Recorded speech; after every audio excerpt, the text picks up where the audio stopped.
Morning, this is Donovan Walker, Planning Ops with Great Basin Team 5. Today's Saturday, the 14th of September, and this is your operational briefing for today.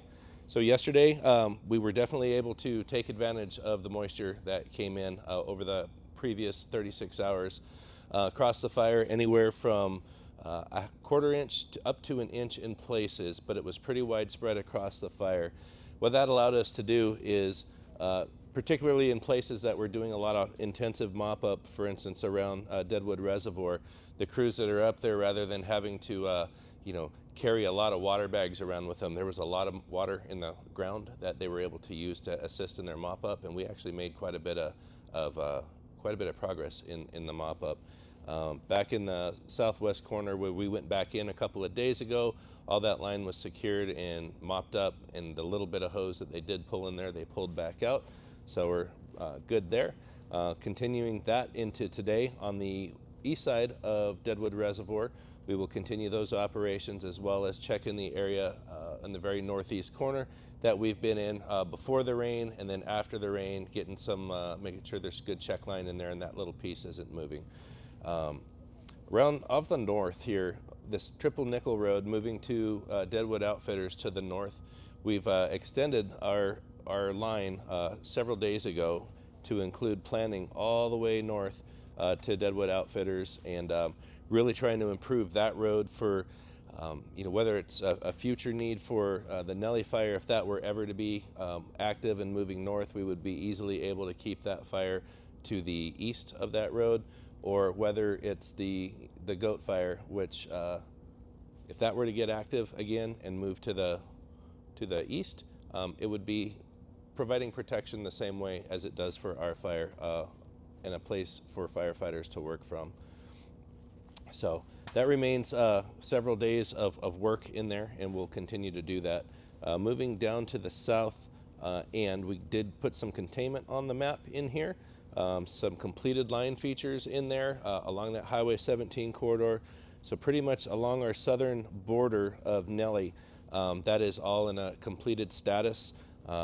It'll be patrolled from time to time. We are going to be flying the infrared drone, the UAS that we have on this southeast corner, and really trying to check that edge and in for about 200 or 300 feet to basically verify what the firefighters have told us on the ground, and just getting a different look at it and making sure we don't have heat in there, so we can bring some of that completed line around that southeast corner. That's our goal down there. The eastern boundary still hasn't moved. It's really not going to move, especially with the moisture we've had and more moisture that's coming. It's parked in there pretty good in that Pioneer fire, and so this remains in a confinement strategy on this side. Nothing new to report on the west side of Nellie. The contingency line is still in. It's viable. The equipment's in there. The farther we get into fall and the shorter our days start getting and the more rain that comes in, makes it less and less likely that we would have to implement that, because the fire's not moving. It's not hitting those trigger points that we established to have to do that larger operation out here. We are getting crews in to Scott Mountain and to various lookout areas between the two fires to really start getting some intel. We might even walk some folks in on a couple of the ridges, just to look at the viability of what does it mean if we can have fire parked where it is and get some security on that with some boots on the ground. So we're assessing the safety of that operation right now and seeing if that's something that's viable for us in the coming days. Those kinds of operations won't be happening if we get more rain. We'll be disengaging off the fire again due to the roads and the conditions that are out there when it does rain on the roads. And then we'll pick it back up on the other side of it. And that's just the nature of fighting fire in the fall. Moving around to the north towards the Silver Plunge and the areas to the north of Bulldog Fire.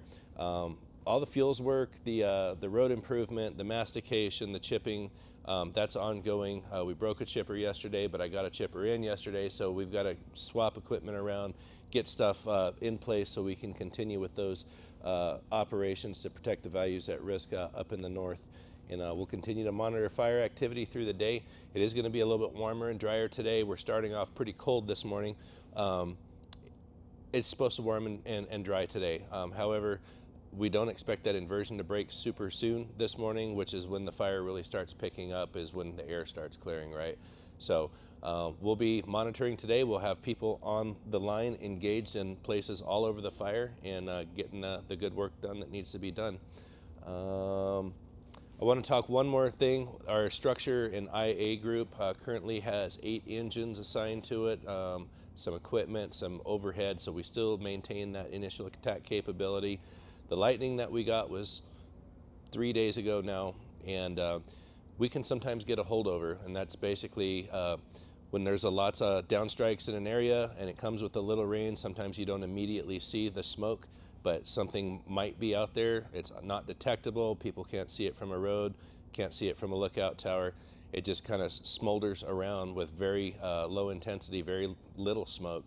And then on a nice warm and dry day, it'll pop up and you'll see it, and then we'll be able to go respond to it. But we call those holdovers, and we'll be looking for those today and remain in a posture to be engaged. So have a great day. Thank you.